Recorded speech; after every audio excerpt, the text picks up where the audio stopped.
P S D P سے بھی اپنے ڈیولپمنٹ فنڈ سے بھی پیسہ نکالا اور پھر پرائیویٹ پبلک پارٹنرشپ کو بھی استعمال کیا، اپنا ذہن استعمال کیا کہ ہم کس طرح زیادہ مدد کر سکتے ہیں. ہمارے پاس اس وقت وہ وسائل نہیں ہیں جو کہ انشاءاللہ ہوں گے آنے والے سالوں میں، کیونکہ قرضوں کی وجہ سے اور قرضوں کی قسطیں دینے کی وجہ سے ہمارے پاس بڑا کم پیسہ ہوتا ہے خرچ کرنے کے لیے. اور سارے پاکستان میں لوگ اس وقت مختلف جگہ سے پیسے کے اوپر ڈیمانڈ ہے کہ گورنمنٹ ادھر بھی مدد کرے، اور یعنی ہر جگہ سے ڈیمانڈ ہے. تو اس کے باوجود اس طرح کا پیکج لے کے آنا میرے خیال میں یہ ایک بہت بڑی پاکستان کے لیے بھی اور گلگت بلتستان کے لیے بھی یہ ایک بہت بڑا آپ نے کارنامہ انجام دیا ہے. بڑا اپنا ذہن استعمال کر کے اس طرح کا پیکج لے کے آئے ہیں. اچھا، میں اب آپ کو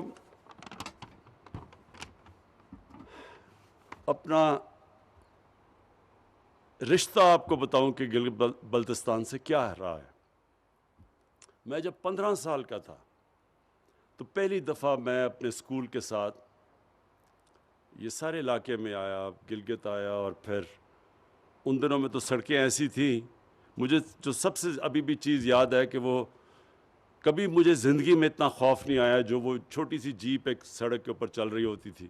ابھی کاراکورم ہائی وے نہیں بنا تھا، بننا شروع ہوا تھا، لیکن جو سڑکیں تھیں یعنی کبھی آپ نے، میں تو داد دوں گا وہ جو ڈرائیور چلاتے تھے جیپوں والے ان سڑکوں کے اوپر کہ وہ صرف وہی چلا سکتے تھے. کوئی اور کہیں سے دنیا میں ڈرائیور آ کے ان سڑکوں پہ گاڑی نہیں چلا سکتا تھا.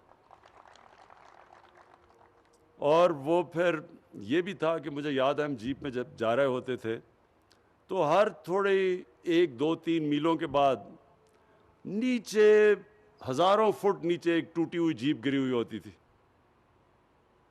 یعنی اوپر سے جیپ نیچے گری ہوتی تھی تو وہ اور خوف آ جاتا تھا کہ پھر اللہ یاد آ جاتا تھا کہ اللہ صحیح طرح واپس بھی لے جائیں. تو اور پھر مجھے یہ بھی یاد ہے کہ ہم جب ٹریک کرتے تھے تو جب کسی گاؤں کے پاس آتے تھے، بلکہ ہنزا بھی، کریم آباد بھی چھوٹا سا شہر تھا، تو مجھے یاد ہے وہاں لوگ پھل لے کے باہر کھڑے ہوتے تھے، ہمارا استقبال کر رہے ہوتے تھے، کیونکہ یہاں کوئی آتا ہی نہیں تھا. یہ علاقہ بالکل کٹ آف تھا دنیا سے. اور یہ جو آپ کہہ رہے ہیں نا کہ مختلف زبانیں ہیں ان علاقوں میں، کلچر مختلف ہے، وہ اس لیے ہیں کہ یہ سارے علاقے ایک دوسرے سے کنیکٹڈ ہی نہیں تھے کیونکہ سڑکیں اتنی مشکل تھیں. مجھے وہاں وہ خاص طور پہ جو سکردو سے جو گلگت کا راستہ ہے، مجھے تب کی بات یاد ہے. وہ لوگ یہ جب کہتے تھے کہ جیسے جو بھی اس سکردو سے گاڑی میں نکلتا تھا گلگت جانے کے لیے تو پہلے اس کی سارا گھر والا آ کر اس کو خدا حافظ کہنے آتا تھا، کیونکہ ان کو لگتا تھا کہ شاید واپس نہیں آئے گا. یہ وہ سڑک تھی گلگت، ابھی بھی بڑی خطرناک ہے. اب ہم پیسہ خرچ کر رہے ہیں اس کو ٹھیک کرنے کے لیے. لیکن جب میں یہ علاقہ دیکھا اس کے بعد میں دنیا میں گیا، باہر پڑھنے بھی گیا. پھر میں نے دنیا کے بڑے بڑے جو خوبصورت علاقے سمجھے جاتے تھے، سوئٹزرلینڈ، آسٹریا، ان سب علاقوں میں گیا. تو جب بھی میں گیا مجھے اس چیز کا فخر ہوتا تھا کہ میرے پاکستان میں ایک ایسا علاقہ ہے جو دنیا میں کوئی اس علاقہ اس کا مقابلہ نہیں کر سکتا، وہ میرا گلگت بلتستان ہے.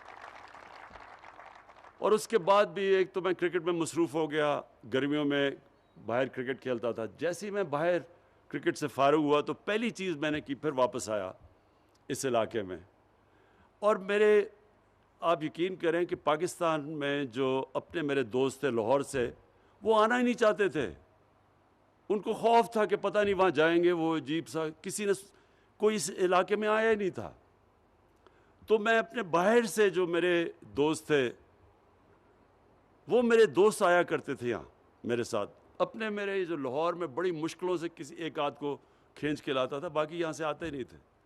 تو باہر سے جب لوگ آئے، میں آپ کو یقین دلاتا ہوں کہ ایک میرا جو بھی باہر سے میرے دوست یہاں جب آئے، سب نے ایک ہی چیز کہی کہ اس سے خوبصورت دنیا میں کوئی علاقہ نہیں ہے. تو تب سے میں نے یہ سوچا کہ اللہ نے کبھی مجھے موقع دیا تو جب میں اس علاقے کے لیے کچھ کروں گا، میں صرف اس علاقے کی مدد نہیں کروں گا، میں اپنے ملک کی مدد کروں گا۔ اور میں نے آج سے 30 سال پہلے ایک کتاب، ایک یعنی کافی ٹیبل بک جس کی تصویروں والی کتاب لکھی، انڈس جرنی اس کا میں نے نام رکھا۔ اور وہ جب میں نے یہ سارا علاقہ دوسائے، اوپر سکردو، سارے علاقے میں ساتھ فوٹوگرافر کو لے کے گیا تصویریں لیتے ہوئے، تو جب وہ کتاب باہر میں نے جب پبلش ہوئی انگلینڈ میں، تو سارے لوگ دنگ ہو گئے کہ یہ بھی ہے پاکستان۔ یعنی شہروں کا تو پتہ تھا ان کو، لیکن پاکستان کے باقی علاقوں کو کسی کو باہر نہیں پتہ تھا۔ اور کتاب میں نے لکھی اس لیے کہ باہر کے لوگوں کو پتہ چلے کہ ہمارے ملک میں کتنی خوبصورت ہے۔ اور میں یہ بھی آپ کو بتا دوں کہ باہر کے لوگوں کی تو دور کی بات ہے، پاکستان کے لوگوں کو نہیں پتہ کہ یہ ملک کتنا خوبصورت ہے۔ ہمارے اپنے لوگوں کو نہیں پتہ۔ ہمارے حکمران ساری چھٹیوں کے اندر لندن جاتے ہیں، بچے ان کے لندن رہتے ہیں، ان کو کیا پتہ پاکستان کا؟ ساری پراپرٹیز ان کی باہر ہیں، یہ تو پھرے ہی نہیں ہوئے پاکستان میں۔ اس لیے انہوں نے کبھی اس ایریا کا سوچا ہی نہیں۔ سوچا اس لیے نہیں کہ دیکھا ہی نہیں انہوں نے۔ زیادہ سے زیادہ ایک جہاز میں آ کے یہاں گلگت یا ادھر سے چلے گئے واپس۔ یہ جو باقی سارا علاقہ ہے کسی کو تو پتہ ہی نہیں اس کا۔ تو جب ہماری حکومت آئی تب سے ہمارا فیصلہ یہ تھا کہ ہم اس خطے کا جو پوٹینشل ہے اس کو اوپر لے کے آئیں۔ باقی ساری چیزیں ایک طرف، ہاں انڈسٹریل زون بھی ہونی چاہیے، لیکن انڈسٹریل زون بھی صرف ایک ایسی فوڈ پروسیسنگ انڈسٹری کی ہونی چاہیے، کیونکہ آپ کی جو قربانی ہے یہاں، یہ بھی میں آپ کو بتا دوں دنیا میں میں نے کبھی اس طرح کی قربانی ٹیسٹ نہیں کی جو یہ اس علاقے میں ہے۔ سارے نگر ہنزا ایسی کتنی کہیں دنیا میں نہیں ایسی، لیکن وہ لاسٹ نہیں کرتی، آپ اس کو لے جا نہیں سکتے باہر، وہ بڑی جلدی خراب ہو جاتی ہے۔ تو جو فوڈ پروسیسنگ ہے اس کی بہت بڑی گنجائش ہے، تو اس طرح کی انڈسٹری تو لگ سکتی ہے، لیکن اصل آپ کا پوٹینشل ٹورزم کا ہے۔ اور ابھی چیف منسٹر صاحب نے مجھے پریزنٹیشن دی سوئٹزرلینڈ کا اور گلگت بلتستان کا موازنہ کیا ہوا ہے۔ یہ دگنا علاقہ ہے سوئٹزرلینڈ سے، زمین میں یہ دگنا علاقہ ہے، یہ صرف جو گلگت بلتستان ہے۔ اس کے علاوہ اس علاقے میں جو پہاڑ ہیں، جو خوبصورتی ہے، وہ سوئٹزرلینڈ سے بہت زیادہ ہے۔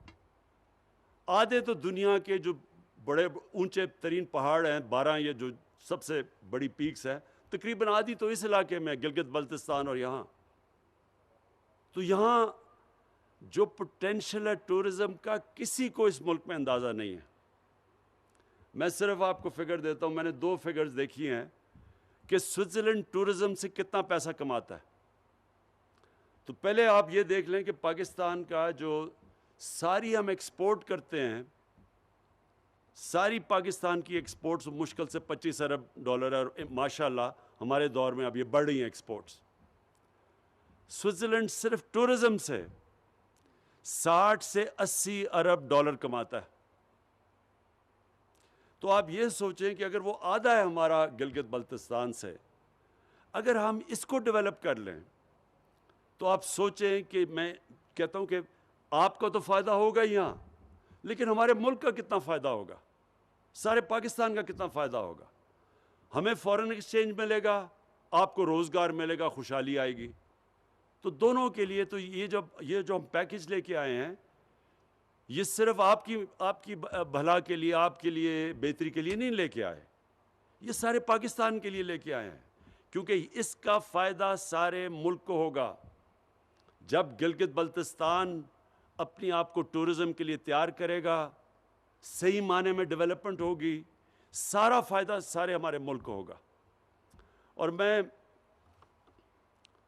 آج ایک داد دینا چاہتا ہوں، میرے سے بڑے بڑے غلط فیصلے بھی ہو جاتے ہیں، میں ٹکٹس دینے میں بھی، میں جب دیکھتا ہوں ماضی میں تو میں سمجھتا ہوں میں نے بڑی بڑی غلطیاں کی پارٹی کے ٹکٹس دیتے ہوئے۔ کئی جگہ میں اب سوچتا ہوں کہ اگر مجھے